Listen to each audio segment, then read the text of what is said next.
Bonsoir à tous et merci de suivre le temps d'information sur RTI2, la chaîne la plus proche de vous. Dans ce journal, nous mettrons l'accent sur l'ouverture des frontières ivoiriennes, annoncée tout récemment au Conseil de ministres pour le bonheur des populations. Une réouverture pour la circulation des biens et des personnes. Et puis hors de chez nous, pour la paix entre la RDC et le Rwanda, les États de plusieurs pays d'Afrique de l'Est ont appelé à un retrait de tous les groupes armés dans l'Est de la République démocratique du Congo en proie à des violences. Encore merci à vous pour la fidélité au temps d'information sur RTI2. Très bonne nouvelle pour les populations. Après son annonce en Conseil des ministres le mercredi dernier, la réouverture des frontières est désormais effective en Côte d'Ivoire. À Niablé, localité située dans la région de l'Indéné-Joablin, le trafic a repris son cours normal depuis hier matin, à la grande satisfaction des populations ivoiriennes et ghanéennes. Depuis mars 2020, la circulation des personnes et des biens à ce poste frontière n'était plus possible à cause de la Covid-19, une situation que les populations ont vécue difficilement. Notre équipe de reportage y était sans compte rendu. C'est désormais chose faite. Les frontières terrestres sont à nouveau ouvertes à la circulation des biens et des personnes. À ce poste frontalier de Niablé, qui sépare la Côte d'Ivoire au Ghana, le trafic reprend timidement son cours normal depuis le jeudi 7 février à la grande satisfaction des populations. Fidèle, jeune agriculteur ivoirien, revient du Ghana voisin. Il y était pour des transactions financières. Ce matin, nous avons pris la nouvelle que les frontières sont ouvertes. Ça nous a fait beaucoup plaisir. Je fait un dépôt d'argent pour faire partie sur le Ghana. Je suis quitté à Chosor et en Côte d'Ivoire pour aller faire le dépôt. Bon, ils m'ont laissé passer tranquillement. Depuis mars 2020, la circulation des personnes à ce poste frontière n'était plus possible. Une situation que les habitants de Niablé ont vécu difficilement. Avant la frontière, c'était dur. C'était très dur même. Même pour passer, même pour aller acheter quelque chose au Ghana, on ne pouvait pas. Les forces de l'ordre avaient tout bloqué, les frontières, on ne pouvait pas y partir ni venir. On a des familles de l'autre côté. Il faut dire qu'avec la fermeture, on ne pouvait pas les fréquenter à tout moment. Mais maintenant, aujourd'hui, par exemple, en passant, il n'y a pas eu de soucis. On est passé tranquillement. C'est par les réseaux sociaux qu'on a pris l'ouverture de la frontière. Ça nous fait plaisir. La fermeture des frontières a également impacté certaines activités économiques, dont le transport. La plupart des conducteurs de taxis qui faisaient la navette entre Niablé et OCI Kodjoukrom, premier village ghanéen, ont dû cesser leur activité. Parmi eux, Prince. On a dû abandonner les taxis. La frontière était fermée, donc les taxis ne pouvaient plus rentrer. Certains ont vendu leurs voitures, d'autres aussi ont repris les travaux champêtres. Donc pour le moment, là, comme au Conseil des ministres, nous avons appris que les frontières sont ouvertes. Peut-être ils vont revenir. La Côte d'Ivoire avait fermé ses frontières terrestres, maritimes et aériennes au moment où le monde entier se barricadait face à la pandémie à coronavirus. Si les frontières maritimes et aériennes ont rouvert au bout de quelques mois, les frontières terrestres, elles, étaient encore fermées. Aujourd'hui, la levée de cette décision fait suite à l'évolution favorable de la situation sanitaire mondiale et de la reprise de l'activité économique. La réouverture des frontières terrestres ivoiro-ghanéennes, un reportage de Non-Sangaré, Gilles Tonien, commenté par Pagassoro Kone de Madongui. Ne dit-on pas que l'union fait la force? Eh bien, c'est ce qu'ont compris les fils et filles des villages de Grebo-Drayo, Izambré et Dagnoua dans la sous-préfecture de Ouragayo. Leur union a permis la construction d'une école primaire dans le village. À l'initiative de cet éveil de conscience, l'ONG Return Home, engagé dans les actions de développement en zone rurale. Et pour célébrer cela, une messe d'action de grâce a été dite pour rendre grâce à Dieu pour cette action de développement. Clément Boko y était pour RTI2. 2 ans après sa mise en œuvre, le Fonds de développement communautaire des villages de Grebo-Izambré, Grebo-Drayo-Dagnoua et Grebo-Nazia dans la sous-préfecture de Ouragayo porte ses fruits. L'école primaire publique du village, dont les bâtiments étaient devenus vétustes, a été remplacée par une école toute neuve. Initiateur de ce projet, l'ONG Return Home et ses partenaires. Partout où nous sommes, lorsque nous nous émancipons, nous ne devons pas oublier nos origines. Nous devons revenir au village, aider nos parents. C'est dans ce sens que cette ONG s'organise, fait des plaidoyers au profit des populations et obtient des financements. Mais dans un premier temps, les villageois eux-mêmes doivent cotiser, puisque tout s'appuie sur un fonds de développement communautaire. À l'issue donc de ce fonds de développement communautaire, cela nous sert de levain pour demander des financements extérieurs et réaliser les projets que vous voyez aujourd'hui. Le préfet de la région du Gao, venu soutenir cette action de développement, a salué l'initiative et encouragé les autres cadres de la région à emboîter le pas à l'ONG Return Home. Nous sommes venus témoigner de ce que les enfants de ces 3 villages-là ont compris, que c'est dans l'union, c'est dans la discipline que tout est possible. Et puis les inviter à faire en sorte que cette union puisse continuer. Ils ont montré qu'ils sont en avance sur la politique parce qu'ils se mettent ensemble sans tenir compte du groupe ethnique, de qui que ce soit. Ils font un travail remarquable. Nous sommes venus également apporter ce témoignage-là et les inviter à continuer dans ce sens-là, comme le prône le président de la République. Pour célébrer cette réussite, une messe d'action de grâce a été dite pour témoigner la gratitude des filles et fils du canton Grébo à Dieu. Celui-là même qui a permis cette synergie d'action. L'ONG Return Home, depuis sa création, s'est engagée à œuvrer pour des actions de développement dans les zones défavorisées.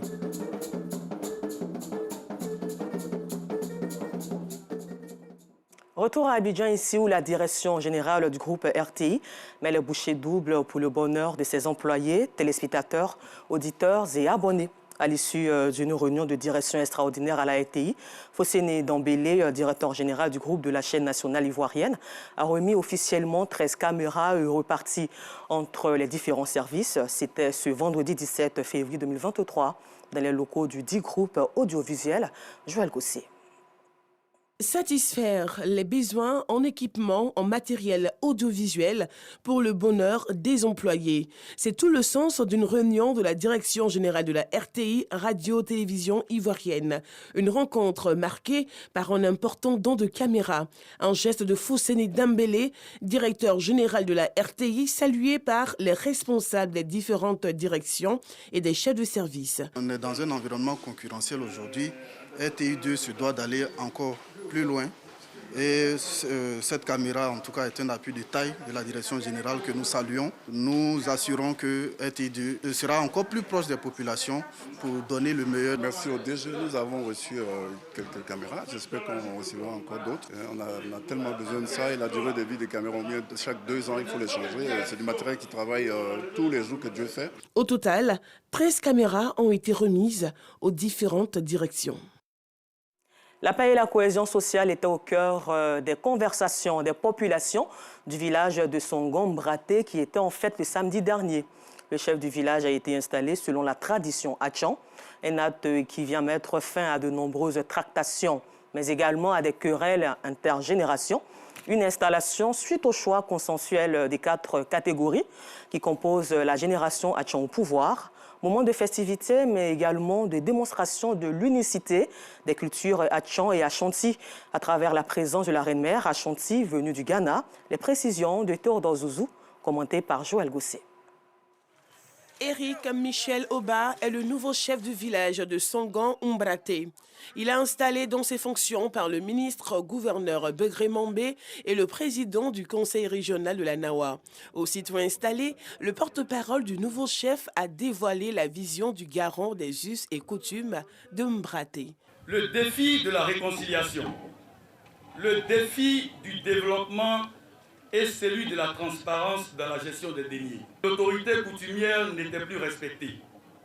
Ce triste tableau a suscité en nous ce défi de réconciliation. Pour ce qui est du développement du village, nous l'avons situé à 3 niveaux. Le changement environnemental, le développement humain et le changement de mentalité. Cette installation vient mettre fin à plusieurs péripéties et tractations à la grande joie des populations et de la délégation de la reine-mère des Téchimans du Ghana. Je ne dirais pas qu'il lui doit avoir peur. Il n'est pas le premier chef, il ne serait pas aussi le dernier chef. Tout ce qu'il doit faire, que la sagesse du Solomon habite en lui, et l'amour de Dieu habite en lui, et la joie sera quotidien pour tous les fils et filles des villages de Songombraté. Ce passage du pouvoir de façon pacifique entre les générations Dugbo et Tchagba réjouit le parrain de la cérémonie, Alain Donwayi, mais également le ministre-gouverneur Beuré Mambé. J'ai été très heureux de voir la présence de nos frères nigérians, de nos frères venus de tous les pays d'Afrique. C'est le signe d'une Afrique qui se respecte. Parce que la tradition n'a pas que du mauvais, elle a du très bon. Et c'est en cela que je voudrais, mes frères et sœurs, vous rassurer. Rassurer la chefferie Tchagba de Songombraté, elle ne va pas travailler seule. Je serai toujours à vos côtés. Il faut qu'on respecte les chefs. Il faut qu'on ait de la considération pour eux. Il faut qu'on soit à leur côté pour ne pas les laisser seuls. Dieu fera que le temps et la paix feront un triangle pour lequel les chefs seront en paix, pour la paix dans les villages. Cette cérémonie a été un moment de consolidation du vivre ensemble, mais aussi de brassage culturel entre les peuples Atchon de Côte d'Ivoire et Achanti du Ghana. Éric Michel Oba est de la génération Tchagba, précisément de la catégorie Assokrou. Il est censé régner 15 ans. Et dans cette même atmosphère paisible, les populations de la commune de Treichville, la commune Nzassa, ont réaffirmé leur attachement au vivre ensemble lors d'une cérémonie organisée par l'Association des femmes en présence des autorités municipales. Clément Boko. Venues de tous les quartiers de Treichville, les femmes de la commune Nzassa ont répondu massivement à l'appel de leur présidente, ici, à la rue 12, pour célébrer la cohésion sociale. C'est le vivre ensemble, la paix surtout, et vivre en famille. Pour soutenir cette action citoyenne, le premier magistrat de la commune de Treichville, le ministre Albert François Amichia, et plusieurs fils de la cité cosmopolite. Il y a quelques jours à Yamoussoukro, son Excellence le président Alassane Ouattara a invité le président Bédié, le président Gbagbo, deux anciens chefs de l'État, et pour le prix Félix Houphouët-Boigny pour la recherche de la paix. Et il a délivré un message qui s'adresse à toute la population ivoirienne. Nous, à Treichville, cité cosmopolite, que nous appelons la cité Nzassa, nous voulons répercuter ce message. Nous voulons demander aux Treichvilloises et aux Treichvillois de rester unis, de rester solidaires pour le développement de leur commune. Treichville regorge de différentes communautés, des pays voisins de la Côte d'Ivoire et même des pays de l'Afrique du Nord. Et voir cette célébration par les femmes, et moi, en tant que fils de Treichville, je suis heureux. Et je suis honoré de voir que mes mamans de Treichville m'ont choisi comme invité d'honneur à cette cérémonie aux côtés de monsieur le maire. Quand vous venez à Treichville, c'est une miniature de la Côte d'Ivoire. Vous avez tout le monde et on se connaît tous à Treichville. À Treichville, jamais il n'y aura de palabre. La commune de Treichville compte 48 quartiers et est riche de sa diversité socio-culturelle. Et nous vous l'avons annoncé dans notre flash d'information, la commune de Bingerville. Les habitants de la cité Marina cohabitent depuis plusieurs années avec des eaux usées qui circulent au quotidien devant leur lieu d'habitation. L'odeur nauséabonde dégagée par ces eaux usées est la source de plusieurs maladies dont souffrent les populations de cette zone. En en croire le témoignage de certains riverains, cette situation est due à l'incivisme de 3 propriétaires d'immeubles. Et avec Joël Gosset, nous serons aussi témoins de cette situation dans nos prochaines éditions. Les populations de Daoukro dans la région du Ifou étaient très heureuses d'accueillir l'équipe de l'émission Bonjour du groupe RTI. Les humoristes, comme à leur habitude, ont égayé les populations le mercredi 25 janvier dernier à la place Henri Konan-Bédié de Daoukro. Notre reporter Pagasoro Kone Demadongi nous décrit l'ambiance qui a régné à Daoukro. Mobilisation exceptionnelle à la place Henri Konan-Bédié de Daoukro. Il est un peu plus de 20 heures. Ne vous méprenez pas. Nous ne sommes ni à un meeting politique, ni à une croisade religieuse, encore moins à un concert live, mais bien à Bonjour Tour 2023, émission humoristique de la RTI, Radio-Télévision ivoirienne. Sur le podium, les humoristes avec beaucoup d'ingéniosité et d'imagination ont réussi à séduire le public.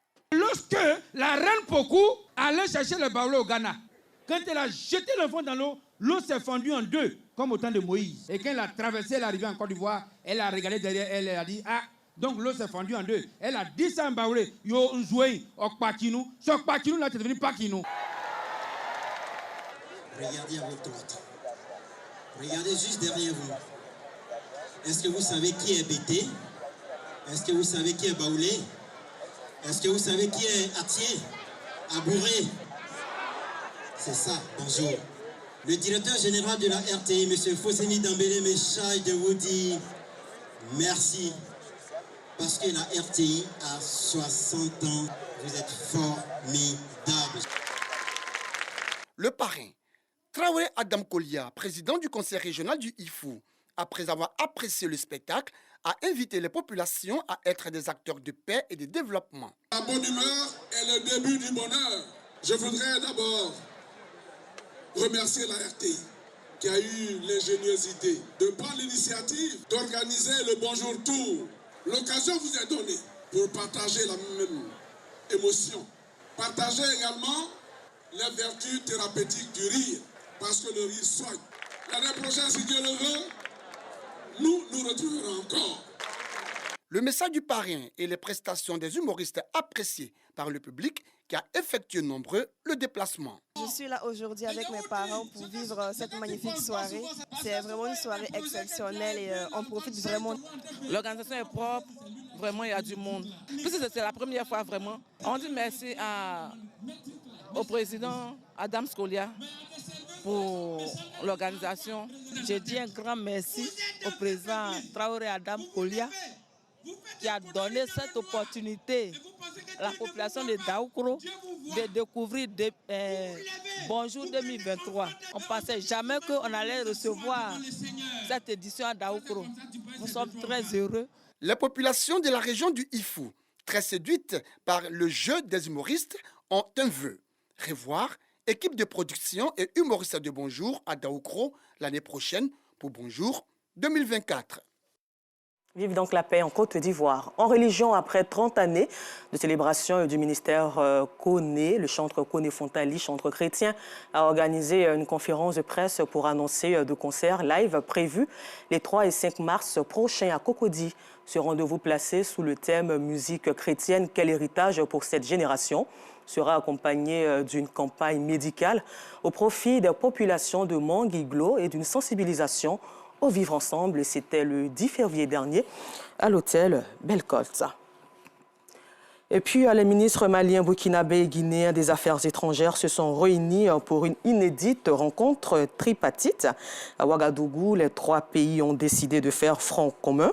Mais la constitution d'une fédération n'est en aucun cas envisagée pour le moment. Et toujours hors de chez nous, selon des sources sécuritaires et locales, 5 personnes, dont 2 soldats, ont été tuées hier jeudi lors d'une attaque perpétrée par les djihadistes présumés dans l'est du Burkina Faso.